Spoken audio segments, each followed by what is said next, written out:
Hey guys, welcome to Devbhoomi career point. तो कैसे हैं आप लोग? आशा करता हूँ आप सभी लोग स्वस्थ होंगे, काफ़ी अच्छी आपकी स्टडी चल रही होगी। तो एक बार आपका फिर से हार्दिक स्वागत है परीक्षा वाणी महाकुंभ के भाग 26 में। हमारी जिला दर्शन सीरीज चल रही थी महाकुंभ के अंतर्गत, और इस महाकुंभ में आज हम पहुँच गए हैं भाग 11, यानी कि पिथौरागढ़ जनपद का आज अध्ययन करेंगे इस सीरीज के अंतर्गत। तो वेरी इंपॉर्टेंट सेशन है दोस्तों परीक्षा वाणी महाकुंभ का, क्योंकि परीक्षा वाणी पुस्तक में जो की पॉइंट आपको नहीं दिए गए होते हैं उनको मैं यहाँ पे बताता हूँ, और एग्जाम में क्वेश्चन बनेगा तो फिर आपका निश्चित ही क्वेश्चन गलत होने से बचेगा। इसलिए मैं आपको बोलता हूँ कि इस महाकुंभ में आओ और गोते लगाओ, ताकि एग्जाम में गलती होने की संभावना और कम हो जाए।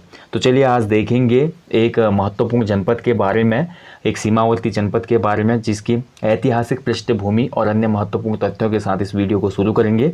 तो जैसा कि हम हर वीडियो में करते हैं, नाम किसी भी जनपद का जो नाम होता है वेरी इंपॉर्टेंट, और उसके भी कुछ रीजन होते हैं। ऐसे ही पिथौरागढ़ जनपद, जिसको सोर घाटी भी कहा जाता है, और इसके साथ साथ इसको मिनी कश्मीर भी कहा जाता है। ठीक है, मिनी कश्मीर, बहुत से उपनाम हैं इसके। ठीक है, और पिथौरागढ़ नाम कैसे अस्तित्व में है? क्योंकि सोर के आकार का है, दोने के आकार की है ये घाटी पूरी पिथौरागढ़ जनपद की, इसलिए उसको सोर घाटी कहा जाता है। और पिथौरागढ़ नाम जो पड़ा है, इसके पीछे बहुत से इतिहासकारों के यहाँ पर क्या हैं, अलग अलग मत हैं। तो सबसे पहले हमारे इतिहासकार आते हैं एटकिंसन। तो एटकिंसन बोलता है कि चंद राजाओं के शासन काल में यहाँ पे पीरू गुसाई नाम का कोई उस समय क्या होगा, सामंत तो होगा। तो पीरू गुसाई ने या पृथ्वी गुसाई ने इस स्थान पर एक किला बनाया, जिसके नाम पर यहाँ पर पिथौरागढ़ नाम अस्तित्व में आया। ठीक है, लेकिन ये कहीं से कहीं तक इसमें कोई भी मत सही नहीं लगता मुझे। दूसरा जो मत है वो ये बोला जाता है कि यहाँ पर देखिए एक किला था लंदन फोर्ट, जिसने आप तो नाम अपडेट कर दिया है, लंदन फोर्ट, जो कि गोरखाकालीन था, जिसको ब्रिटिशर्स ने जो लंदन फोर्ट नाम बाद में दिया। पहले उस लंदन फोर्ट का नाम था बाउल्कीगढ़। ठीक है, बाउल्कीगढ़। ठीक है, सिमलगढ़ भी इसको कहा जाता था। तो इसी के नाम पर कुछ ऐसा हुआ कि कालांतर में ये नाम बदल कर ऐसा हो गया पिथौरागढ़। तो ये भी यहाँ पर कहीं ना कहीं ये जो मत है बिल्कुल ही निराधार लगता है। तीसरा जो मत देते हैं हमारे इतिहासकार मदन चंद्र भट्ट जी देते हैं, हिमालय का इतिहास मदन चंद्र भट्ट बोलते हैं कि एक कत्यूरी शासक हुए जिनका नाम था प्रीतम शाही। ठीक है, क्या नाम था इनका? प्रीतम शाही। तो प्रीतम शाही, जिनको राय पिथौरा शाही भी कहा जाता था, तो इन्हीं के नाम पर पिथौरागढ़ नाम पड़ा था, ऐसा बोला जाता है। और इसके बाद हमारे एक और इतिहासकार आते हैं डॉक्टर राम सिंह। तो डॉक्टर राम सिंह हमारे बोलते हैं, इनका जो मत है मेरे को सबसे परफेक्ट और एक्यूरेट लगता है।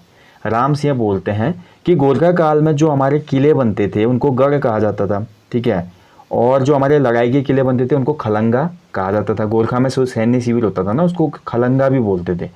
तो गढ़ गोरखा नाम की वजह से पड़ा, क्योंकि गोरखा इन्फ्लुएंस कुछ ज़्यादा ही था हमारा पिथौरागढ़ यानी कि सोर घाटी में। इस चीज़ का ध्यान रखना है। ओके, तो गोरखाओं ने गढ़ मतलब किला बनाया। पिथौरागढ़ जनपद में एक जगह है पिथरौटा, आज भी जगह आपको देखने को मिलेगी यहाँ पे। तो ये पिथरौटा में क्या हुआ, एक गढ़ बनाया उन्होंने। तो धीरे धीरे इस नाम का अपभ्रंश हुआ, पिथरौटा ये बन गया पिथौरा। ठीक है, तो ये नाम कहीं ना कहीं मेरे को संभावित प्रतीत होता है कि ये बिल्कुल सही इतिहासकार ने जज किया है, क्योंकि इसी के आसपास कुछ ऐसे प्लेसेस हैं नेपाल से लगे, जैसे कि कुटौलगढ़ और धनगढ़। ठीक है, तो ये कहीं ना कहीं ये करते हैं कि ऐसा कुछ रहा होगा यहाँ पे। तो पिथौरागढ़ कहीं ना कहीं बिल्कुल सही लगता है। तो ये तो हो गया हमारी भाई ऐतिहासिक बातें पिथौरागढ़ के बारे में, कैसे नाम अस्तित्व में आया। अब सीधे आ जाते हैं थोड़ा अन्य महत्वपूर्ण तथ्यों की तरफ। तो पिथौरागढ़ जनपद की स्थापना कब हुई? 1960 में हुई थी। ठीक है, 1960 में पिथौरागढ़ जनपद अस्तित्व में आया। देखिए उत्तर के जो तीनों जनपद है ना, उत्तराखंड का मैप आपने देखा ही होगा, ये उत्तराखंड का मैप है। देखिए यहाँ पे पिथौरागढ़ है, ये हमारे चमोली है, ये उत्तरकाशी है, यानी कि उत्तरकाशी, चमोली, पिथौरागढ़। उत्तर के जो तीनों जनपद हैं, उत्तर सीमा वाले, ये 1960 में बने तीनों जनपद। ठीक है, 1960 में ही हैं, इनकी जो जन्म हुआ था 1960 में होता है, याद रखेंगे हमेशा। ठीक है, पिथौरागढ़ जनपद की बात करें तो इसका जो मुख्यालय है वो पिथौरागढ़ में ही है। पिथौरागढ़ जनपद का मुख्यालय पिथौरागढ़ में ही है। अब पिथौरागढ़ की बात करें दोस्तों, तो ये पिथौरागढ़ है, यहाँ पे ये पिथौरागढ़ है। पिथौरागढ़ के देखिए पूर्व में तो पड़ता है पूरा नेपाल, काली नदी बीच में बहती है। उत्तर में पड़ता है पिथौरागढ़ के चीन, पश्चिम उत्तर में पड़ता है चमोली। ठीक है, और दक्षिण पश्चिम में पड़ता है अल्मोड़ा बागेश्वर, ये बागेश्वर ये अल्मोड़ा, और इसके अलावा दक्षिण में पड़ता है यहाँ पे चंपावत। तो ये हमारी भौगोलिक सीमा है पिथौरागढ़ जनपद की। और यहाँ पर सबसे इम्पोर्टेंट फैक्ट निकल के यह आता है, पिथौरागढ़ जनपद उत्तराखंड राज्य का वह जनपद है जो सर्वाधिक अंतर्राष्ट्रीय सीमा बनाता है। सर्वाधिक अंतर्राष्ट्रीय सीमा पिथौरागढ़ जनपद बनाता है। दूसरा पॉइंट ये आता है, उत्तराखंड राज्य का एकमात्र जनपद पिथौरागढ़ है जो 2 देशों की सीमा को छूता है, चाइना और नेपाल की सीमा को। और नेपाल के साथ भी सबसे लंबी सीमा साझा करेगा काली के सारे, वो हमारा पिथौरागढ़ जनपद ही है। ठीक है, तो ये कुछ इंपॉर्टेंट पॉइंट है जिनको आपने नोट करना है। क्षेत्रफल की बात करते हैं पिथौरागढ़ जनपद की, तो 7090 वर्ग किलोमीटर क्षेत्रफल है। जनसंख्या की बात करते हैं 2011 की जनगणना के अनुसार, तो ये थी 4,83,439। ठीक है, अब बात की जाए तहसीलों की, तो तहसील कितनी थी, तो तहसीलों की संख्या है टोटल पिथौरागढ़ जनपद में 13। ठीक है, 13 तहसीलें हैं पिथौरागढ़ जनपद में। हालांकि कुछ बुक्स में आपको दिया होगा कि 12 तहसीलें हैं और एक उप तहसील है, लेकिन हमारी टोटल 13 तहसीलें हैं पिथौरागढ़ जनपद में। ठीक है, मुनस्यारी, धारचूला, डीडीहाट, गंगोली हाट, गड़ाई गंगोली, बेरीनाग, बंगापानी, देवलथल, कनाली चीना, थल, तेजम और पाखू। और ऐसे ही विकासखंड की बात करें तो विकासखंड है यहाँ पे 8। ठीक है, कितने विकासखंड है, 8। विण, मूनाकोट, बेरीनाग, गंगोली हाट, कनाली चीना, डीडीहाट, मुनस्यारी और धारचूला, तो 8 विकासखंड है। विधानसभा सीटों की बात करते हैं तो विधानसभा सीटें हैं 4, जिसमें पहली सीट है गंगोली हाट, दूसरी हमारी है पिथौरागढ़ सीट, तीसरी हमारी धारचूला सीट और चौथी हमारी डीडीहाट सीट, जिसमें से गंगोली हाट सीट अनुसूचित जाति के लिए रिजर्व है। ठीक है, तो ये तो हमारा हो गया पिथौरागढ़ जनपद का एक प्रशासनिक ढांचा। अब आ जाते हैं पिथौरागढ़ जनपद के कुछ महत्वपूर्ण ऐसे ऐतिहासिक तथ्यों पे। तो पिथौरागढ़ का प्राचीन नाम क्या था, कभी बनेगा क्वेश्चन, तो पिथौरागढ़ का प्राचीन नाम था सोर घाटी। सोर के वल्दिया, यहाँ पे वल्दिया जो जाति थी बहुत प्राचीन, वो यहाँ पे बोल सकते हैं कि संप्रभुता वाली जाति थी। ठीक है, तो ये है हमारी। और पिथौरागढ़ में दोस्तों, पिथौरागढ़ का जो उपनाम है वो हमारा क्या हो गया, मिनी कश्मीर बोला जाता है। ठीक है, ये भी आप नोट कर लें। बाकी अभी जो अन्य तथ्य हैं वो बाद में डिस्कस करेंगे। अब हम सीधे शुरुआत करेंगे यहाँ पे पिथौरागढ़ जनपद में स्थित जो महत्वपूर्ण दर्शनीय प्लेस हैं, धार्मिक प्लेस, पर्यटन स्थल से ही हमने शुरुआत की है ना इस टॉपिक की। जिला दर्शन का मतलब ही क्या है, जो हमारे धार्मिक प्लेसेस हैं जनपदों में स्थित या हमारे जो टूरिस्ट स्पॉट है उन्हीं को तो डिस्कस करना है हमने, उसके बाद फिर अन्य तथ्यों को। तो चलिए पहला यहाँ पे देखेंगे। तो सबसे पहले आ जाते हैं हम पिथौरागढ़ में। तो पिथौरागढ़ जो हमारा मुख्यालय है, इसके आसपास बहुत से मंदिर हैं, जिनमें मुख्य मंदिर कामाख्या मंदिर पिथौरागढ़ जनपद में ही स्थित है, कामाख्या मंदिर। ठीक है, कामाख्या या कामाख्या इसको बोला जाता है। और मेन जो मंदिर है भारत में कामाख्या का, वो असम राज्य में।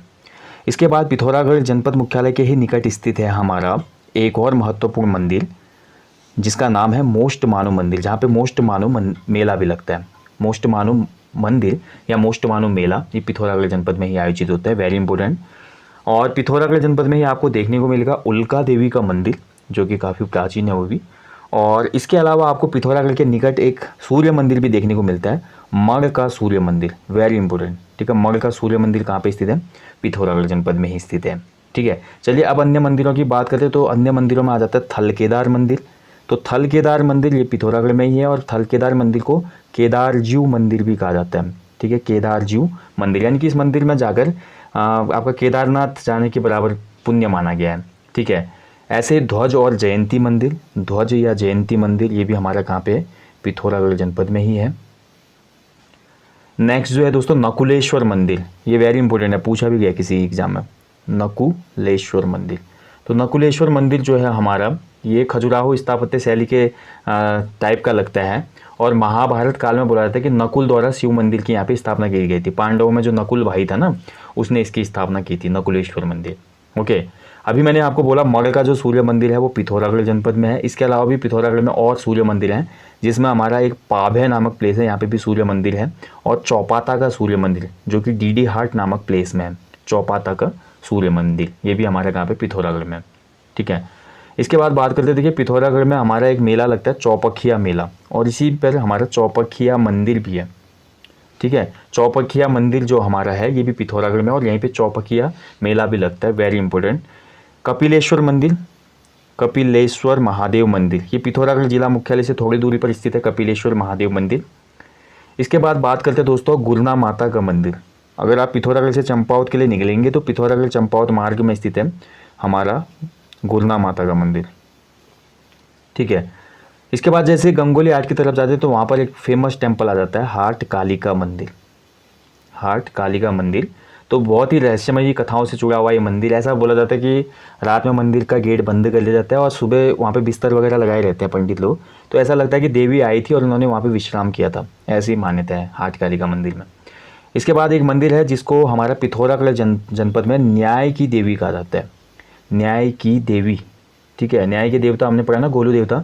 ऐसे ही न्याय की देवी पिथौरागढ़ जनपद में बोलते हैं दोस्तों हमारी कोटगाड़ी मंदिर को, ठीक है, कोटगाड़ी मंदिर, ये भी हमारा पिथौरागढ़ जनपद के पाखू नामक प्लेस पे स्थित है। वेरी इंपॉर्टेंट है, नोट कर लीजिएगा, क्योंकि ऐसे ही क्वेश्चन बनाता है आयोग कभी कि न्याय का देवता किसे कहा जाता है, या ऐसे मतलब कोई भी इंपॉर्टेंट पॉइंट उठा लिया जाता है। अगला है देखिए सीराकोट किला और मंदिर।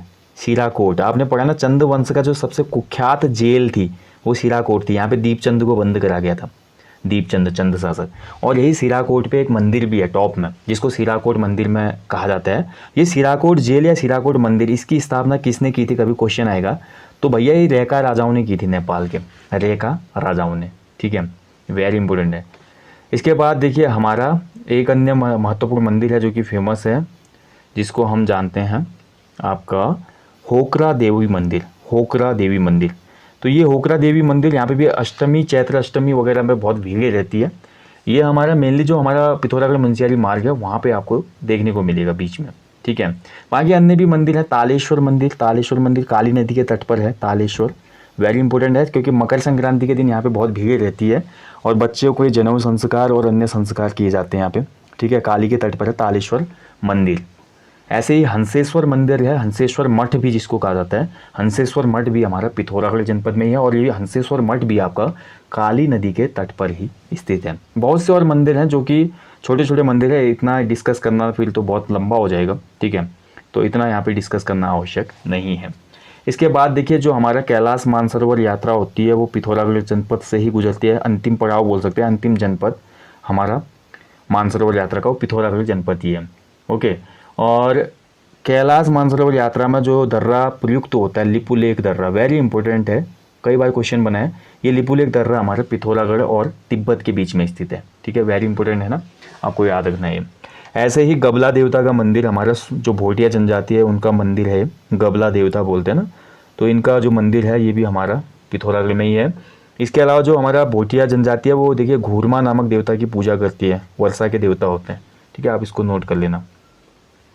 तो ये है हमारे पिथौरागढ़ में स्थित कुछ महत्वपूर्ण मंदिर। इसके अलावा अन्य मंदिर भी हैं, जैसे धूरा मंदिर है, नौला देव मंदिर है, छिपला केदार मंदिर भी है। छिपला केदार जो जात होती है या छिपला केदार यात्रा होती है, आपने पढ़ा है, वो हमारी पिथौरागढ़ जनपद में ही होती है। पिथौरागढ़ जनपद के धारचूला से ऊपर एक आश्रम आपको देखने को मिलेगा जिसका नाम है नारायण आश्रम।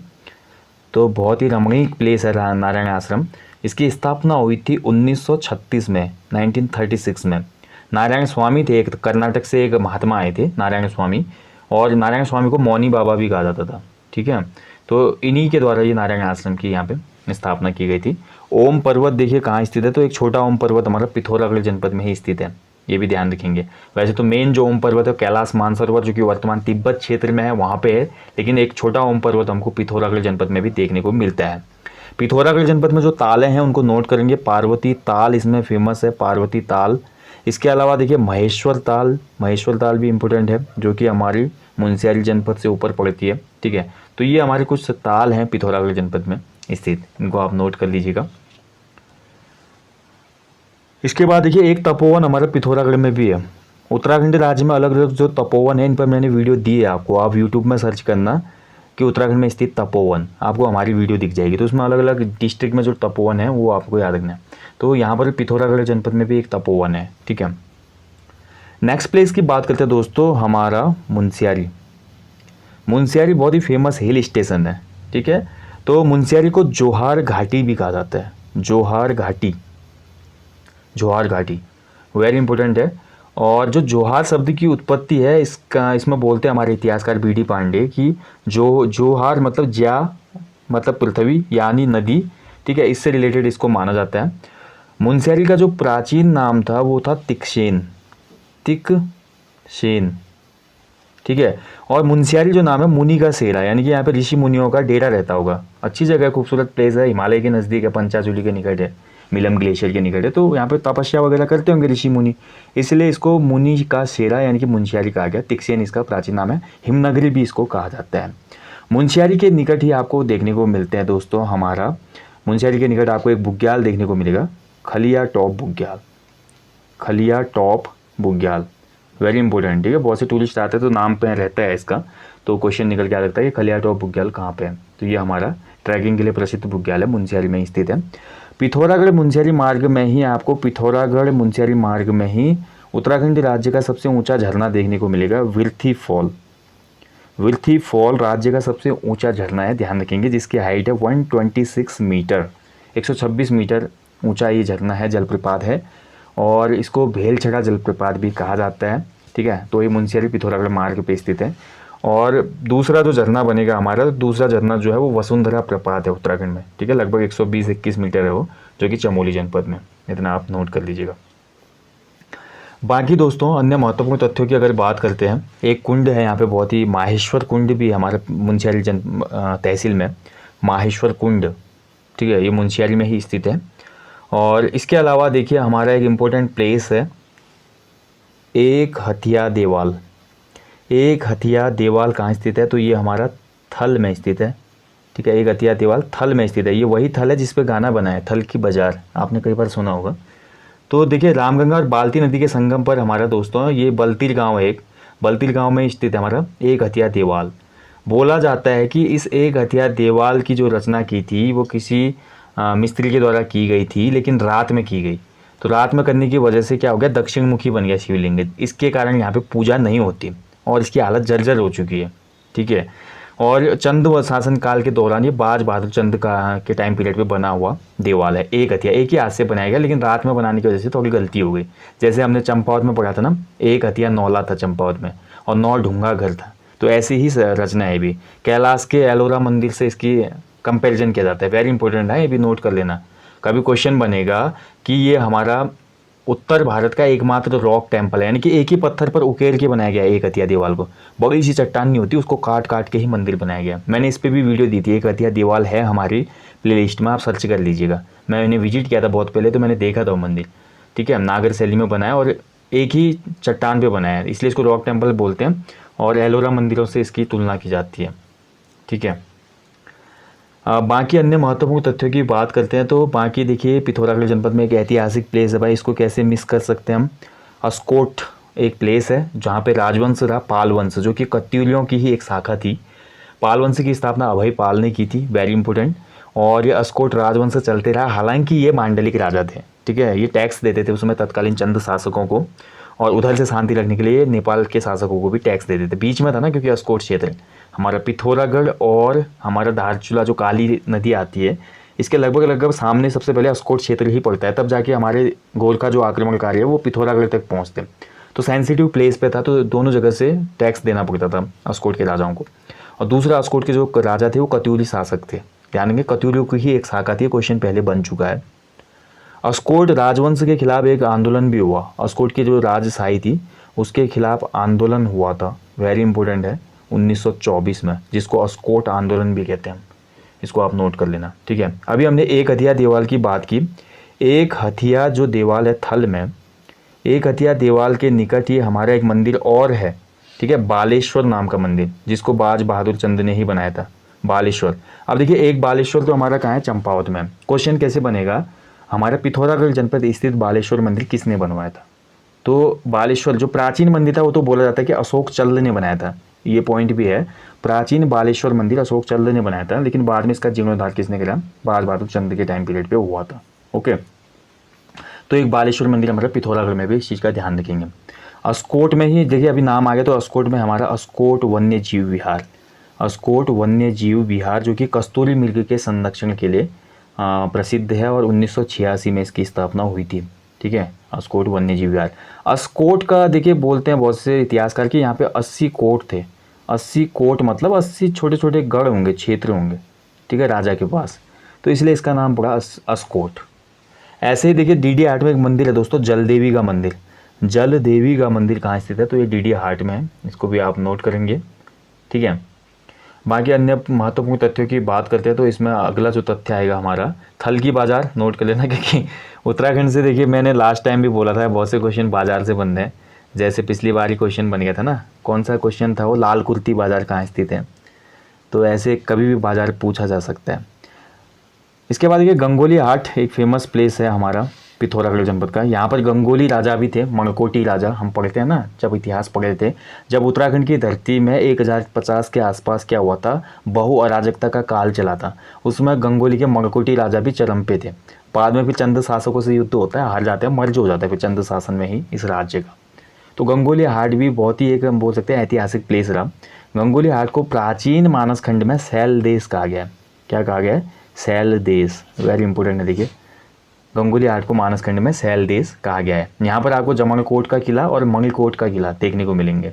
ओके, और गंगोली हाट के निकट ही दोस्तों पिथौरागढ़ जनपद की एक फेमस हमारी गुफा भी है, केव है, जिसको हम जानते हैं पाताल भुवनेश्वर गुफा।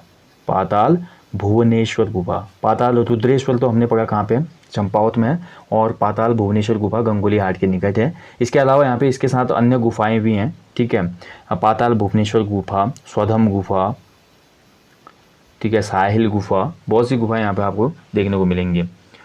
बोला जाता है ना कुछ गुफा जो हमारे जो ये अन्य गुफाएं हैं जैसे कि पाताल भुवनेश्वर के साथ, उनमें जो अन्य गुफाएं हैं उनमें बोला जाता है कि यहाँ पे पहले तांबे की खान वगैरह रही होगी तभी ये गुफा बन गई। और पाताल भुवनेश्वर गुफा के अंतर्गत तो बहुत हमको ऐसी चीज़ें दिखती हैं जो कि ऐसा लगता है कि नेचुरल हैं, जैसे वहाँ पे आकृतियाँ वगैरह, ठीक है। तो ये गुफा है हमारी पिथौरागढ़ जनपद में, पाताल भुवनेश्वर, वेरी इंपॉर्टेंट है, आपको याद रखना। ओके, बाकी गंगोली हाट में हम पढ़ चुके हैं, हाट काली का जो मंदिर है बहुत ज़्यादा फेमस है और इसको सिद्ध पीठों में रखा जाता है। ओके, बढ़ते हैं अगले प्लेस की तरफ। तो अगला प्लेस है हमारा, देखिए अगला जो प्लेस हो जाएगा पिथौरागढ़ जनपद का, तो वो है हमारा एक और मंदिर है पिथौरागढ़ में, घुनसेरा मंदिर। घुनसेरा मंदिर, ठीक है। अब घुनसेरा मंदिर इसलिए भी फेमस है क्योंकि यहाँ पर देखिए गुफा मंदिर है। घुनसेरा मंदिर में एक गुफा मंदिर है जिसको कोट की माई भी कहा जाता है, ठीक है। कोट की माई हमने पहले भी कोट ब्राह्मणी में पढ़ा है बागेश्वर में, लेकिन कोट की माई मंदिर एक हमारे पिथौरागढ़ में भी है। देखिए हमारा जो है पूरा उत्तराखंड धार्मिक प्लेस है, एक हिसाब से देवभूमि है, तो सिमिलर नाम के मंदिर, टेम्पल और प्लेसेस बहुत जगह देखने को मिल जाते हैं, तो कन्फ्यूज़ नहीं होना है, ठीक है। तो ये पिथौरागढ़ में स्थित कुछ महत्वपूर्ण प्लेसेस हैं। स्वधम सुमेरु गुफा और कपिलेश्वर गुफा भी है, एक भाटकोट का किला भी है, एक ध्यान रखेंगे, भाटकोट का किला पिथौरागढ़ जिला मुख्यालय में है ये भाटकोट। और ऐसे ही लंदन फोर्ट में आपको बता चुका हूँ, सबसे पहले गोरखा जब आए यहाँ पे 1790 में, तो उस समय यहाँ पे किला बनाया गया। कौन सा किला? सिमलगढ़, सिमलगढ़ या बाउल्कीगढ़ इसको कहा जाता था। फिर उसके बाद जैसे ब्रिटिशर्स ने जीत लिया पिथौरागढ़ को भी, तो इसका नाम रख दिया लंदन फोर्ट, और वर्तमान समय में अब इसको बोला जाता है सौरगढ़, और पर्यटन के लिए बढ़ावा दिया जाता है। ये नगर के मध्य में स्थित है बिल्कुल, पिथौरागढ़ नगर के, सौरगढ़ इसको कहा जाता है। ऐसे भाटकोट का किला भी हमारे कहाँ है? पिथौरागढ़ जनपद में है। और इसके अलावा देखिए और अन्य गुफाएं भी हैं जिनको आपने नोट करना चाहिए। छीनी गुफा है एक, छीनी गुफा, तो छीनी गुफा जो है वो हमारी कहाँ पे? अस्कोट में है, ठीक है, छीनी गुफा भी अस्कोट में है। इसके अलावा बरम उडियार, पिंखू उडियार, ये धारचूला क्षेत्र में हमको देखने को मिलते हैं। और इसके अलावा एक और उडियार है, कुचिया डेव उडियार। उडियार मतलब गुफा, यहाँ पिथौरा बोला जाता है ना स्थानीय भाषा में, पहाड़ी भाषा में। कुचिया देव उडियार या गुफा भी हमारी कहाँ पे है? ये पिथौरागढ़ जनपद में, ठीक है, इतने नोट कर लेना आप। बाकी अब बात करते हैं झीलों की। तो झीलें हमने पढ़ी ली थी अभी, झीलें हैं, ताल है पिथौरागढ़ में। तो सबसे पहले पार्वती ताल बोला मैंने आपको, ठीक है, पार्वती ताल। इसके अलावा देखिए हमारा जो है अगला थामरी ताल या थामरी कुंड, मुंशियारी में पड़ती है, नोट कर लेंगे। महेश्वर कुंड या ताल, ये भी पिथौरागढ़ मुंशियारी में ही पड़ती है, ठीक है। और एक हमारे देखिए नंदा ताल भी है, नंदा, न कि नंद ताल, नंदा ताल है, जो नंदा कुंड भी बोलते हैं इसको। ये मिलम ग्लेशियर के पार में है, मुंशियारी नामक प्लेस में। ओके, और एक और ताल हमको देखने को मिलती है, आंचरी ताल। आंचरी नहीं है ये, आंचरी है, आंचरी, आंचरी ताल है सीपू गांव में, धारचूला में। ओके, अब धारचूला देखिए यहीं से कैलाश मानसरोवर यात्रा गुजरती है, तो धारचूला से एक और पॉइंट याद आता है मेरे को। धारचूला ही गाँव, धारचूला में स्थित एक गाँव है कुटी गाँव। धारचूला में ही स्थित कुटी गाँव था जहाँ से उत्तराखंड सरकार की होम स्टे योजना शुरू हुई थी, होम स्टे योजना, और 2017 में शुरू हुई थी। इसमें कन्फ्यूज नहीं होना आपने, 2017 में होम स्टे योजना शुरू की गई थी कुटी गाँव धारचूला पिथौरागढ़ से। ओके, होम स्टे योजना तो आपको पता ही है ना। होम स्टे योजना में क्या है दोस्तों, गवर्नमेंट हमको सहायता प्रदान करती है। अगर हम अपने प्राकृतिक जो आवास होते हैं, गांव का घर होता है, उसको हम एज अ होटल की तरह यूज कर सकते हैं, टूरिस्टों को वहाँ पे रख सकते हैं, खाना खुद खिला के उनको बिल वगैरह मतलब काट के उनका पैसे कमा सकते हैं। यानी कि वो होटल में ना रहकर हमारे घर में रहेंगे। होम स्टे ये है, सिंपली आपको समझ आ रही, ठीक है। इसके बाद बात करते हैं हमारी सबसे लंबी यात्रा। उत्तराखंड राज्य की सबसे लंबी पैदल यात्रा कौन सी है बताइए? तो सबसे लंबी पैदल यात्रा है हमारी अस्कोट आराकोट यात्रा। मैंने धार्मिक यात्रा की बात नहीं की। अगर यहीं पे बोलता मैं उत्तराखंड राज्य की सबसे लंबी धार्मिक यात्रा, तो फिर आंसर हो जाता हमारा नंदा देवी राजजात। लेकिन मैंने पूछा उत्तराखंड राज्य की सबसे लंबी पैदल यात्रा अस्कोट आराकोट। तो अस्कोट आराकोट जहाँ से ये यात्रा शुरू होती है वो गाँव हमारा, ठीक है, वो गाँव हमारा कहाँ पे स्थित है, धारचूला में स्थित है। तो यहीं से ये यात्रा आराकोट यानी कि उत्तरकाशी तक जाती है, तो इसके लिए भी फेमस है। बाकी झरने हम पढ़ चुके हैं। विरथी झरना जो है वो हमारा पिथौरागढ़ जनपद मुंशियारी पिथौरागढ़ मार्ग में है, 126 मीटर का। और इसके बाद देखिए हमारा एक झरना और है रांथी झरना, तो इसको भी नोट कर लें। रांथी झरना भी हमारा पिथौरागढ़ जनपद में ही स्थित है, ठीक है। और इसके अलावा देखिए एक और झरना है हमारा जो कि किमसेन झरना है, किमसेन झरना, ठीक है। किमसेन झरना भी महत्वपूर्ण है, इसको भी आप नोट कर लेना, ठीक है। अब बाकी बढ़ते हैं नदियों की तरफ। पिथौरागढ़ जनपद की जो नदियां हैं उनके बारे में डिस्कस करेंगे। तो सबसे पहले इसमें आ जाती है दोस्तों हमारी पहली नदी में बात करूँगा गौरी नदी या गौरी गंगा। गौरी गंगा वेरी इंपॉर्टेंट है। गौरी गंगा का उद्गम होता है मिलम ग्लेशियर से। कहाँ से होता है? मिलम ग्लेशियर से, ठीक है। और देखिए मैंने नदी जो हमारा नदी तंत्र है उसमें आपको बताया है, फिर भी यहाँ पे डिस्कस कर लेते हैं। गौरी गंगा की जो सहायक नदियाँ हैं वो हमारी रलमगाड़, मतकानी आदि हैं। और जौलजीबी नामक प्लेस में गौरी गंगा का संगम किस में हो जाता है? काली नदी में। जौलजीबी, जहाँ पे जौलजीबी का मेला भी लगता है। तो काली नदी के बारे में आप डिस्कस करेंगे। तो काली उत्तराखंड में प्रवाहित होने वाली सबसे लंबी नदी है। इसकी टोटल लेंथ है 252 किलोमीटर की। और ध्यान रखेंगे काली नदी वह नदी है जो भारत और नेपाल के बीच में प्राकृतिक सीमा बनाती है। भारत नेपाल के बीच प्राकृतिक सीमा बनाने वाली नदी काली नदी है, ओके। और काली गौरी का संगम जौलजीबी में। इसके बाद जो अगली नदी है हमारी देखिए एलागाड़ नदी। एलागाड़ नदी जो है छिपला केदार नामक क्षेत्र से निकलती है, जहाँ छिपला केदार जात भी होती है, यात्रा। तो उसके बाद काली में मिल जाती है, काली की ही सहायक नदी है, ठीक है। नेक्स्ट जो हमारी नदी है दोस्तों वो है पूर्वी रामगंगा। पूर्वी रामगंगा भी हमारी पिथौरागढ़ जनपद में प्रवाहित होती है, ध्यान रखेंगे। और पश्चिमी रामगंगा हमारी गढ़वाल क्षेत्र में प्रवाहित होती है। तो पूर्वी रामगंगा दोस्तों ये भी इंपॉर्टेंट एक नदी है, ध्यान रखेंगे। पूर्वी रामगंगा का भी जो उद्गम होता है ना नामिक और मिलम ग्लेशियर के आसपास से होता है, ठीक है।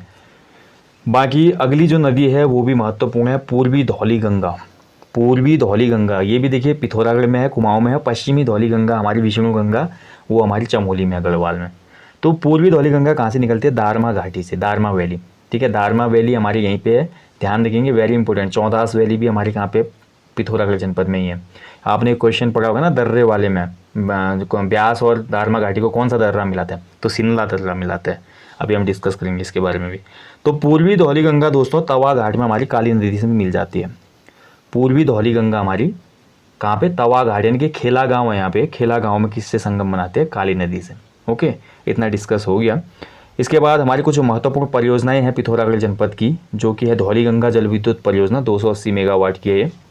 इसके बाद देखिए गरबा तवा घाट योजना, ये भी हमारी कहाँ पे है?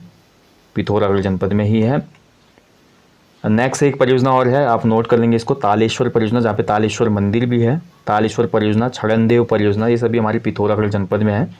और इसके अलावा दोस्तों हमारी अन्य परियोजना की बात करते हैं तो इसमें एक और महत्वपूर्ण परियोजना है जो कि काफ़ी बड़ी है, वो है हमारी तंगा परियोजना। तंगा परियोजना हमारी सेराघाट नामक प्लेस में पड़ती है, ओके। और इसके अलावा पैनगाड़ परियोजना भी है, तो इनको आप नोट कर लीजिएगा। इसमें देखिए मुख्य मैं बोलूँ तो धौली गंगा जल विद्युत परियोजना जो कि NHPC ने बनाई है, 280 मेगावाट की है। ये रन ऑफ रिवर पद्धति पे होती है, जैसे कि हमारी रन ऑफ रिवर पद्धति ना अंडरग्राउंड सुरंग खोद के। और छिरकिला नामक जो डैम है वो इसी पे है, इस चीज़ का ध्यान रखेंगे। ऐसे ही हमारी गौरी गंगा परियोजना है दोस्तों, जिसको रुशियागढ़ परियोजना भी कहा जाता है, 260 मेगावाट की है, गौरी गंगा पर है, ठीक है। और ऐसे जो हमने बात की गरबा तवा घाट योजना, ये भी बड़ी योजना है, 630 मेगावाट की है ये गरबा तवा घाट परियोजना, काली नदी पर स्थित है। तो इतने महत्वपूर्ण, वैसे तो बहुत है, इतना ज़्यादा याद करने की कोई आवश्यकता नहीं है, ठीक है।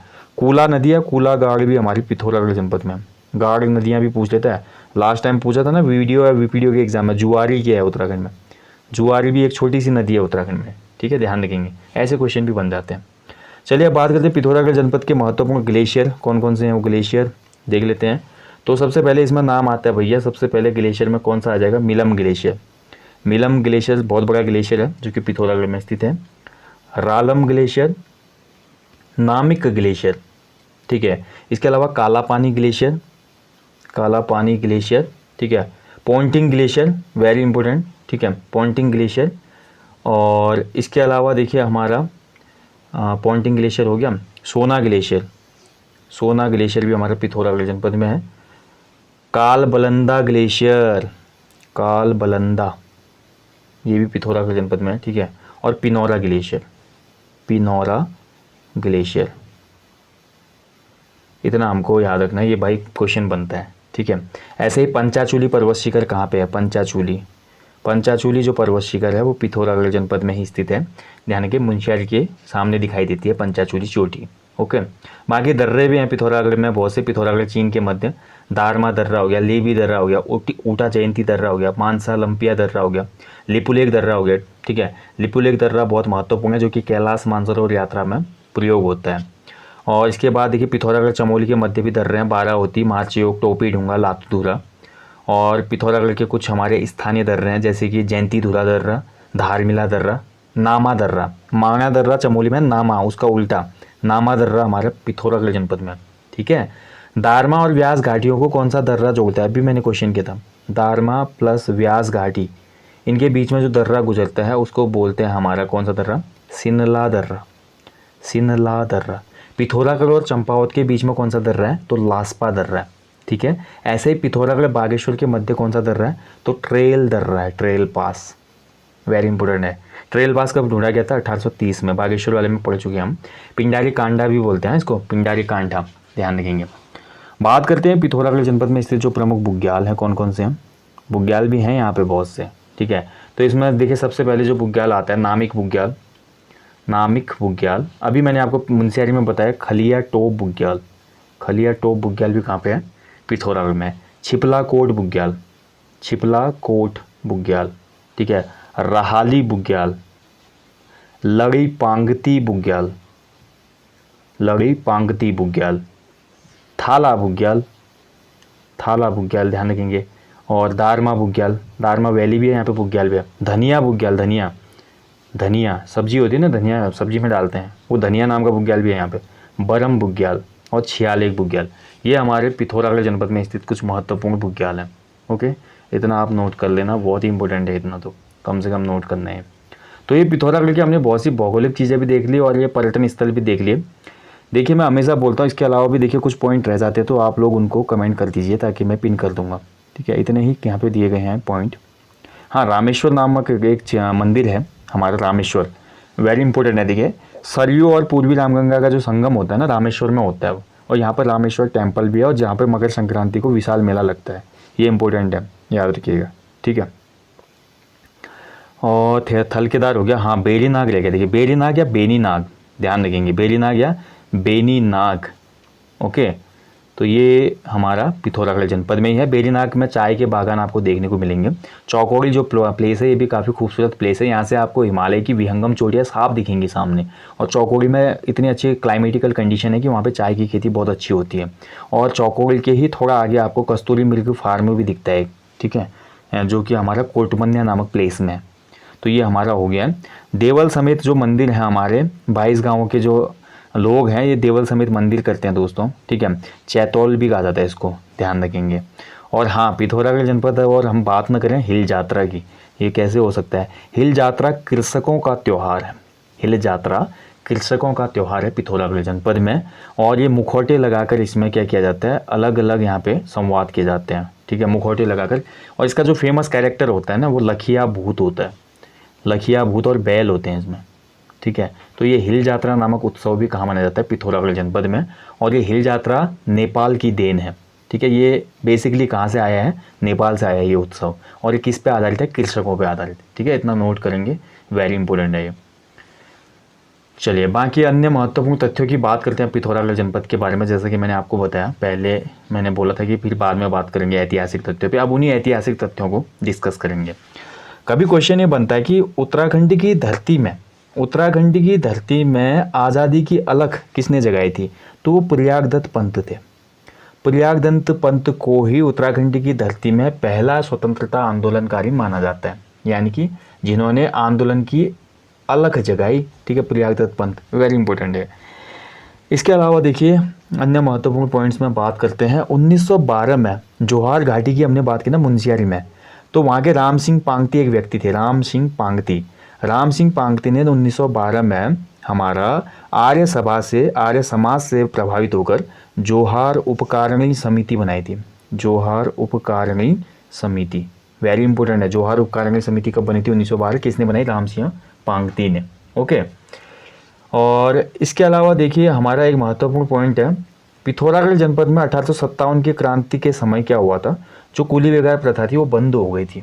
ठीक है, कुली बेगार प्रथा बंद हो गई थी। और जो राम सिंह पांगती जी की मैं बात कर रहा हूँ, राम सिंह पांगती जी ने 1908 का जो इलाहाबाद कांग्रेस अधिवेशन था उसमें भाग लिया था जोहार से। ठीक है, वेरी इंपॉर्टेंट है। अस्कोट आंदोलन में आपको बता चुका 1924 में हुआ था अस्कोट राजशाही के खिलाफ। बाकी देखिए अस्कोट राजवंश के बारे में हम पढ़ चुके हैं। कत्यूरी के ये जड़ थी, एक हिसाब से शाखा थी, जड़ तो नहीं बोलेंगे, माफ़ कीजिएगा, जड़ तो वो हुई जहाँ पे मेन था कत्यूरी। तो कत्यूरी मेनली कहाँ पे थे? तो कत्यूरी मेनली थे बैजनाथ कत्यूरी घाटी में। ठीक है, वो सबसे मुख्य थे, वो जड़ हुई। उनकी शाखाएं जो इधर उधर गई, जैसे पाली पछाऊँ, बारामंडल, अस्कोट हो गया, और बहुत सी जगहों पर फैल गए थे वो, है ना। तो ये हो गई उनकी शाखाएं। ऐसे मणकोटी में बता चुका, मणकोटी जो राजा थे वो गंगोली 8 में थे, मणकोटी राजा। इसका मणकोटी राजा या वंश का पहला जो शासक था वो कर्मचंद था। ये इंपॉर्टेंट पॉइंट है, नोट कर लो। मणकोटी जो राज दरबार चल रहा था ना हमारा गंगोली 8 में, उसका पहला शासक था कर्मचंद। ठीक है। और सोर घाटी में उसमें कौन से राजाओं का आधिपत्य था? तो सोर घाटी में बम राजा थे उसमें। ठीक है, सोर घाटी में बम राजा, ये भी महत्वपूर्ण है, बम राजा। चलिए अगला पॉइंट बोलता है, अगले महत्वपूर्ण पॉइंटों की बात करते हैं। मुंशियारी का उल्लेख जो है, मुंशियारी का जो प्राचीन नाम है तिक्सेन, इसका उल्लेख एक चीनी यात्री ने भी किया है, वेनसांग ने। ये वेरी इंपॉर्टेंट है, वेनसांग ने उल्लेख किया भाई तिक्सेन का। ओके। और सबसे महत्वपूर्ण पॉइंट यहाँ पे ये बोलूँगा, कुमाऊँ का सबसे बड़ा जो ग्लेशियर है मिलम ग्लेशियर है, ये भी नोट कर ले। कुमाऊँ का सबसे बड़ा ग्लेशियर मिलम हो जाएगा। ठीक है, हालांकि पिंडारी राज्य का दूसरा ग्लेशियर है, इस चीज़ को ध्यान से समझिए, लेकिन पिंडारी ग्लेशियर का विस्तार बागेश्वर के साथ साथ चमोली में भी है। ठीक है, इंडिविजुअल नहीं है वो। मिलम ग्लेशियर कुमाऊँ का सबसे बड़ा ग्लेशियर माना जाता है इसी वजह से। चलिए अगला है, देखिए अगला पॉइंट बोलता है, अगला पॉइंट है हमारा पंडित नैन सिंह रावत जी को तो आप जानते हैं, जिनको मौलिक पंडित कहा जाता है। नैन सिंह रावत का जन्म हुआ था मुंशियारी के मिलम गांव में। मिलम ग्लेशियर जो है वहीं पे एक गांव है मिलम गांव। तो पंडित नैन सिंह रावत पर्वतारोहण संस्थान है हमारा मुंशियारी में। पंडित नैन सिंह रावत पर्वतारोहण संस्थान मुंशियारी में है। ठीक है, ये ध्यान रखेंगे, वेरी इंपॉर्टेंट है। इसके अलावा पिथौरागढ़ में देखिए एक महिला का नाम आता है, भोटिया महिला, जिसको हेनरी रैमजे ने समझाया था, जसूली दताल। बहुत ही अमीर भोटिया महिला थी जसूली दताल। ठीक है, इसने लगभग 300 से ज़्यादा धर्मशालाएं बनाई, 300 प्लस। बहुत अमीर थी, पति जल्दी गुजर गए। पैसा इतना था कि वो पैसे को पानी में बहाती थी, क्योंकि पुत्र वगैरह कुछ थे नहीं, तो क्या इन पैसों से करूँ, ऐसा कुछ इन्फॉर्मेशन हेनरी रैमजे के पास जाती है। तो वो इनको समझाता है, बोलता है ऐसे पैसे फेंकने से बेहतर है कि इन पैसों का कुछ आप अच्छा यूज करो। ठीक है, पब्लिक वेलफेयर के लिए यूज करो। तो मानसरोवर यात्रा में उसमें धर्मशालाओं की ज़रूरत थी भाई, तो जसूली दताल ने 300 से ज़्यादा धर्मशालाएं बना दी। ये दांतू गांव की थी, दारमा वैली। दारमा वैली जो है वहाँ दांतू गांव है, तो वहाँ की थी ये। ठीक है, ध्यान रखेंगे। इसके अलावा देखिए हमारे जो आर.एस. टोलिया जी हैं, जिनके नाम पर प्रशिक्षण अकादमी है हमारी ऑफिसर वाली नैनीताल की, ये आर.एस. टोलिया भी हमारे रिलेट करते हैं मुंशियारी पिथौरागढ़ जनपद से। ठीक है, तो पिथौरागढ़ जनपद में अभी बहुत से और अन्य महत्वपूर्ण तथ्य हैं, जो कि देखिए अभी मैं हमेशा बोलता हूँ कुछ न कुछ तथ्य इसमें छूट ही जाते हैं, क्योंकि बहुत लंबा सेशन हो जाता है हमारा जिला दर्शन वाला। कितना भी हम इसमें कोशिश करें, लेकिन सभी चीज़ें कवर नहीं हो पाती। हाँ, मालपा त्रासदी एक बार हुई थी हमारी। ये मालपा की घटना पिथौरागढ़ में ही होती है 1998 में। कैलाश मानसरोवर यात्रा के दौरान क्या हुआ, रात में भूस्खलन हो गया, और जहाँ पे कैलाश मानसरोवर यात्रियों का पड़ाव था वो पूरा दब गया, मतलब लैंडस्लाइड हो गया। तो बहुत से लोग उसमें क्या हो गए, अकाल मृत्यु को चले गए। यानी कि लगभग 400 के आसपास लोग उसमें वो हो गए थे। ठीक है, इतनी कैजुअलिटी हो गई थी उसमें। तो ये मालपा घटना 1998 में हुई थी पिथौरागढ़ जनपद में। ओके, तो दोस्तों ये था आज पिथौरागढ़ जनपद। आशा करता हूँ लगभग सभी पॉइंट मैंने करवा ही दिए हैं, इसमें ऐसा कोई ऐसा स्पेशल पॉइंट रहा नहीं है। ठीक है, पिथौरागढ़ जनपद में जितनी भी घटनाएं हुई, जो भी काम हुए या जो भी तथ्य थे, वो हमने अच्छे से डिस्कस कर लिए। बाकी कुछ भी होगा तो मैं पिन कर दूंगा। मिलेंगे आपको जल्दी नेक्स्ट टॉपिक के साथ। तब तक आप लोग अच्छे से अपनी स्टडी करें। अपनी लाइफ में यार एक पेड़ तो लगाएं, नॉर्मल सा है एक पेड़ लगाना। ठीक है, ये पेड़ आने वाली कई जनरेशन को शुद्ध ऑक्सीजन देगा और आपको दुआएं मिलेंगी। तो आप लोग ज़रूर एक पेड़ लगाएं। और जब भी आप विजिट करते हैं उत्तराखंड के ऐसे ही खूबसूरत प्लेसेस में, लाइक मसूरी, मुंशियारी, नैनीताल, खिरसू, लैंसडाउन, ठीक है। तो यहाँ पे जब भी विजिट करते हैं गोपेश्वर, बद्रीनाथ या बुग्यालों में चोपता वगैरह, तो यहाँ पर आपको लगता है कि पारिस्थितिकी तंत्र को कोई चीज़ नुकसान पहुँचा रही है, लाइक पॉलीथीन, प्लास्टिक, अन्य कोई भी ऐसी चीज़, उसको अपने साथ लेकर आए, वहाँ पर स्वच्छता का ध्यान रखें। ये एक मुहिम है जो हम शुरू कर रहे हैं इस चैनल के माध्यम से। आप लोग भी अवेयरनेस लाइए, अपने छोटों को ये बताइए, क्योंकि जो नेचर है वो सबसे बड़ी प्राथमिकता है एक मनुष्य जीवन के लिए, क्योंकि नेचर के बिना हम कुछ नहीं है। क्योंकि देखिए 4 दिन की वीकेंड की 2 दिन की छुट्टियां होती है, मसूरी फुल हो जाता है, नैनीताल फुल हो जाता है, हिल स्टेशन फुल हो जाते हैं, मैदानी लोगों जो क्षेत्र के लोग हैं वो यहाँ पे आते हैं, कुछ तो रीज़न होगा ना। और हम पर्वतीय लोग होकर भी हम समझ नहीं पा रहे वैल्यू को, कि क्या वैल्यू है हमारे एरियाज़ की। तो इन एरियाज़ को शुद्ध रखना, सही रखना हमारी नैतिक जिम्मेदारी है भाई, मौलिक कर्तव्य है ये हमारा। ओके, तो आप लोग ध्यान रखेंगे इसका, मैं ऐसे आशा करता हूँ। So thank you for watching. अपना ध्यान रखें दोस्तों, अच्छे से स्टडी करें, खूब रिवीजन करें, एग्जाम में काफ़ी कम दिन है अब, और प्रैक्टिस सेट लगाएं, ज़्यादा से ज़्यादा ओल्ड पेपर्स लगाएं। ओके, मिलूंगा इसी आशा के साथ, इसी रिदम के साथ नेक्स्ट टॉपिक में। तब तक के लिए जय हिंद, जय उत्तराखंड, शुभ रात्रि।